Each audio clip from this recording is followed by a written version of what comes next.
Jagan cabinet కి కొత్త award వచ్చిందండి. భారతదేశంలోనే అతి చెత్త కేబినెట్ అని ఒక అవార్డు వచ్చిందండి వాళ్ళకి. అసలు ఈ కేబినెట్ పరిస్థితి ఎలా ఉందో ఒక్కసారి నేను వివరించాల్సిన అవసరం ఉంది.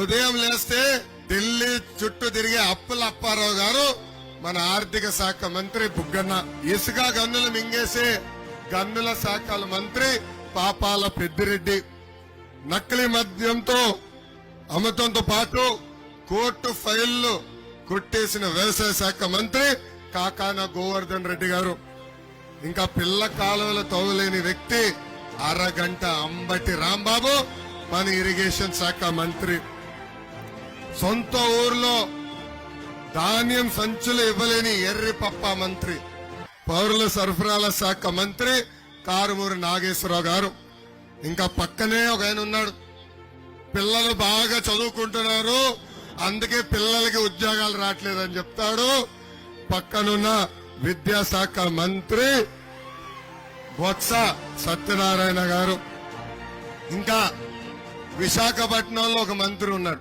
పరిశ్రమలు ఎప్పుడు తీసుకొస్తారంటే కోడి ముందలొచ్చిందా గుడ్డు ముందలొచ్చిందా అని సొల్లు కవర్లు చెప్తున్నాడు పరిశ్రమల శాఖ మంత్రి కోడిగుడ్డు అమర్నాథ్.